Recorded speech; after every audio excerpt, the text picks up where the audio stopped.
Community spokesman laments the heavy downpour increased the volume of water in the canal, thereby causing flood and collapse of some parts of the bridges.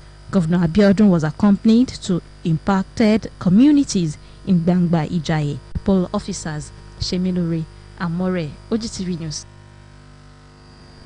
In keeping faith with the official proclamation of June 12 as its full celebration in the state, a statement by the Chief Press Secretary to the Governor, Mr. Kunle Shomori, has it that on Wednesday, June 12, 2019, there will be a march past, tributes and solidarity messages from human rights organizations and democracy groups at MKO Abiola Stadium, Kuto Abeokuta, starting from 10 in the morning. A call has gone to Ogun State government to put in place an all-inclusive administration by bringing on board seasoned technocrats and best materials available to join in the onerous task of taking the state to the next level. The chairman, Council for Islamic Affairs, Ogun State Chapter, Alhaji Abdulrasheed Mayaleke, who made this call during a courtesy call on the Deputy Governor, Engineer Noimon Salako Oyedele, in her office in Okemoson, advised the government to put in place a suitable feedback mechanism into governance in order to get the impulse of the masses from time to time, thereby addressing them accordingly. He implored the state government to look into the dearth of Islamic religious knowledge teachers in public schools and soliciting for better consistent with our efforts. Opportunities for the citizens. Salako Oyedele also pointed out that Ogun, being an agrarian state, would develop the agricultural sector by setting up farm settlements for the youths where they could be gainfully employed. While making clarifications on appointments, she said government will be fair, equitable and just, and without any bias. Positions will be based on engaging best hands, technocrats and professionals who are exemplary in their various fields, not necessarily on religion. 28 votes. On the strength of this, therefore, it is my pleasure to announce that Senator Ahmed-elect, in the interest of sovereignty, integrity, solidarity, well-being, and prosperity of the Federal Republic of Nigeria. The news from Delta Central Senatorial District. The House of Representatives on Tuesday reconvened with the inauguration of the 9th House of Representatives at the Green Chambers of the National Assembly. During the pre-inauguration session presided over by the Clerk of the National Assembly, the House of Representatives-elect nominated Honorable Femi Gbajabiamila from Surulere 1 Federal Constituency of Lagos and Honorable Bago from Niger State. The double nominations necessitated voting by 258 members of the House in a secret ballot. The 358 members of the House elected Honorable Femi Gbajabiamila, who has served as the majority leader of the HAMAC for 2019 tertiary institutions admissions. More news after the break.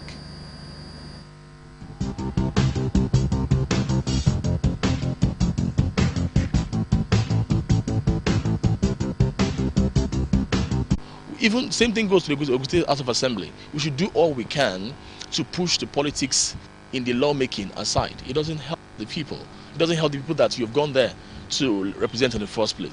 I would think that the 9th National Assembly would learn from the mistakes of the 8th National Assembly. You cannot be antagonistic to the government, because in the final analysis, it rubs off negatively on all of us, the masses of this country. And that's the reason why so many things could not be done.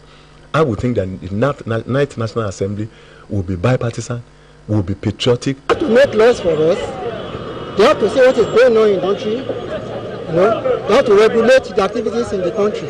So that is why we have elected them. They should know. A call for synergy between the assembly. Give the electorate the power to recall them. They should not confer any immunity to stop the electorate from exercising their constitutional duty under the constitution, or their right under the no guarantee under the constitution. They should not revisit that area.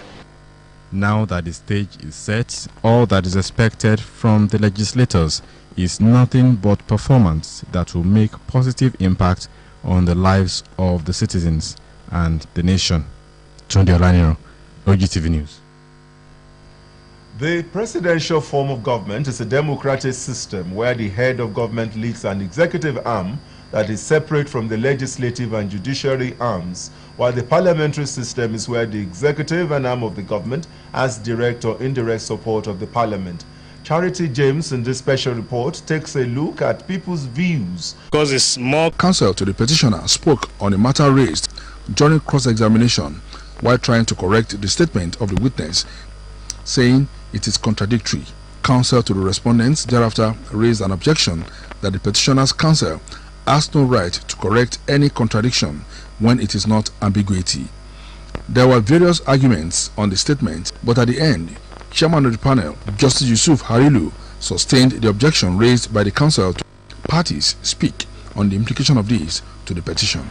Well, that is the sixth witness for the petitioners who was given evidence, and an objection was taken to a part of his evidence which had to be argued as to whether or not they could re-examine him.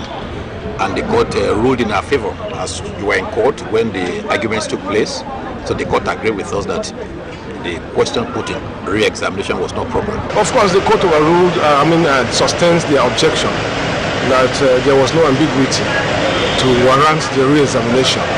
So we're okay, there's no problem. If the court finds there was no ambiguity, then fine and good. Earlier, Chairman of the panel informed the sitting of an application written by the Labour Party requesting the hearing of its petition should be transferred to Abuja.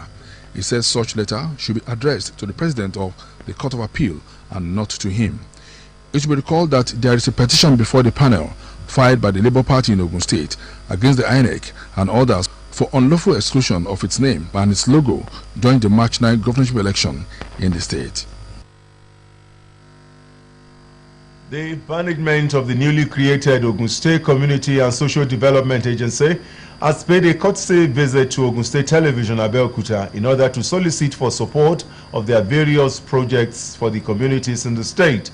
The management team of the agency, led by Engineer Shakiruddin Salam, stated that Ogun State Community and Social Development Agency was established by law, adding that the agency is to provide funding for community and social development micro-projects through state financing and multilateral financing using the community-driven development approach.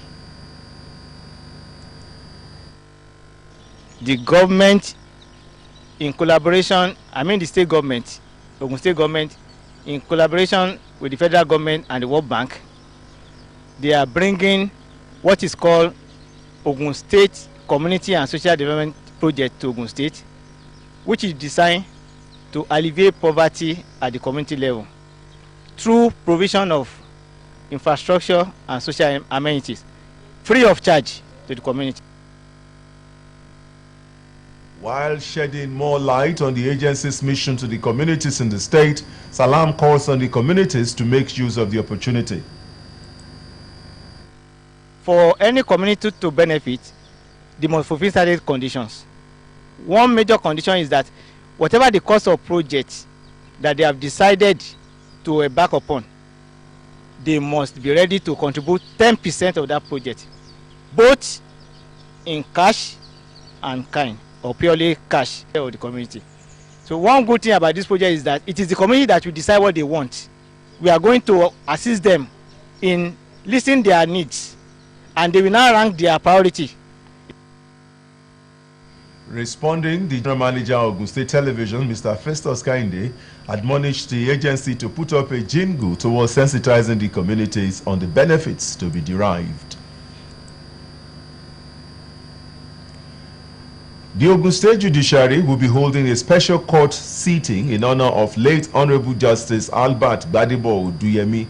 In a release signed by the Chief Registrar, Mrs. O.O. Stanley, the special court sitting will hold on Thursday, 13 June 2019 at the Ceremonial Court, Ishabo Abeokuta by 10 a.m. On Friday, the 14th of June 2019, there will be Christian wake at his residence, 2 Bishop Adenowo Street, GRA, Ijebode. Burial and Thanksgiving service will hold on Saturday, 15 June 2019 at Holy Trinity African Church, Bethel Parish, Wasimi, Folagbade Street, Ijebu-Ode. Reception will hold same day at BC Rodipe Mega Hall, Adedeji Crescent Technical Road, Igbeba Housing Estate, Ijebu-Ode. The Joint Admissions and Matriculations Board JAMB and higher institutions have approved 160 and above as cutoff for admission in 2019. The decision was reached at the 19th policy meeting on admissions to tertiary institutions in Nigeria. JAMB and the school authorities also approved 140 for admission into private universities. 120 unified matriculation examination score was approved for admission into public polytechnics, while 110 is the minimum for admission into private polytechnics. The International Labour Organization has challenged delegates to the International Labour Conference to take responsibility for addressing transformative changes facing the world of work. Mr. Guy Ryder, ILO Director General, said this while addressing an opening session of the Centenary International Labour Conference in Geneva, Switzerland, with the theme Work for a Brighter Future. The International Labour Conference was attended by nearly 6,000 delegates with representatives of governments, workers and employers from the ILO's 187 member states. According to Ryder, the world of work is facing the most profound and transformative changes seen in 100 years. He urged delegates to the conference to take responsibility for the labor organization. 8 states in Nigeria will benefit from the route cut across the 6 geopolitical zones in the country. The coordinator urged contractors who would not make it in the bidding process not to be discouraged, as more jobs will be available in the third phase of the program. The Ogun State Area Command of the Nigeria Customs Service says it has intercepted 7,030 bags of smuggled foreign rice and 38 used vehicles popularly known as Tokumbo, among other seizures in the month of May 2019. The controller of the command, Michael Agbara, disclosed this on Tuesday at the Idiroko border office of the command in the Ipokea local government area of the state. He said the seizure of 7,000 bags of smuggled rice, 50 kilograms, was the highest monthly seizure so far in 2019 by the operatives. Agbara, who said the bags of sugar. Agbara said customs operatives in the command made the seizures across the state majority in the creeks of Ipokea, Imekoafon, Ilashe, and in Hubo, among others.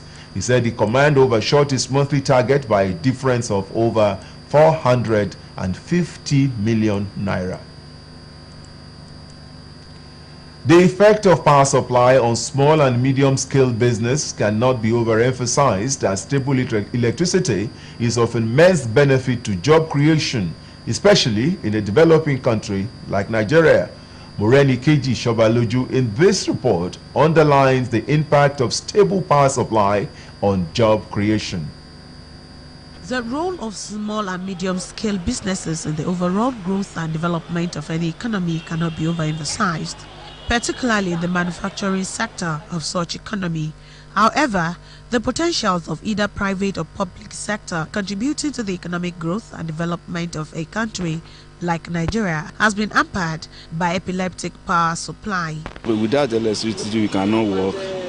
So it's very, very important in the life of business. Otherwise, the business will collapse.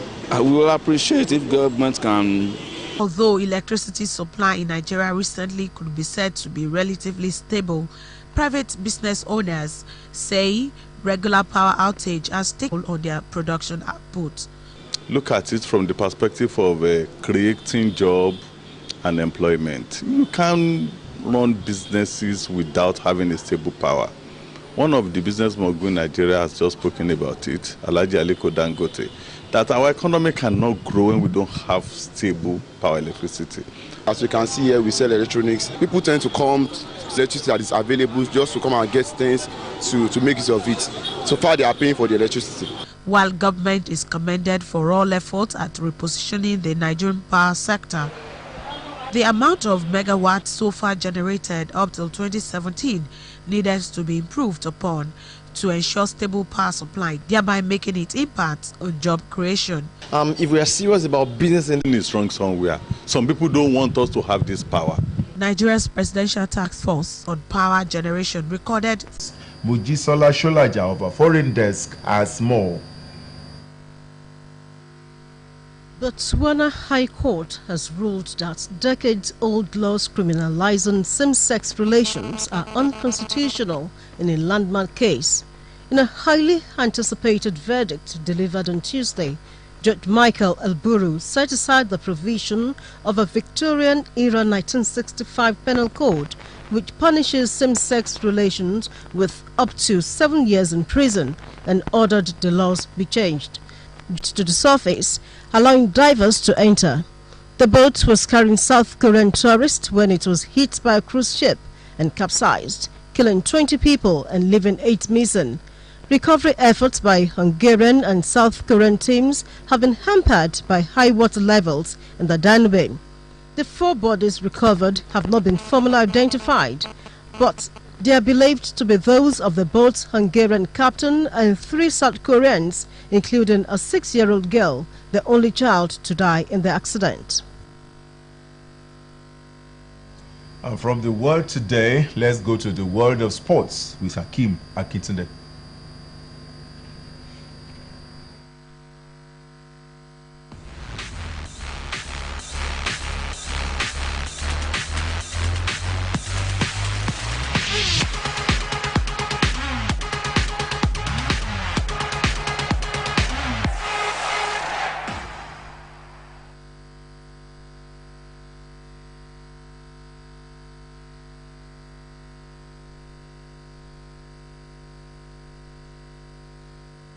Sports on tonight's major news. Let's start from the NBA. The Golden State Warriors kept their title hope alive with a 106-105 victory over the Toronto Raptors in Game 5. The Raptors, seeking a first title, had led the 7-match series 3-1, an advantage that has only been overturned once in the finals history. Stephen Curry scored 31 points for the Warriors, who lost the return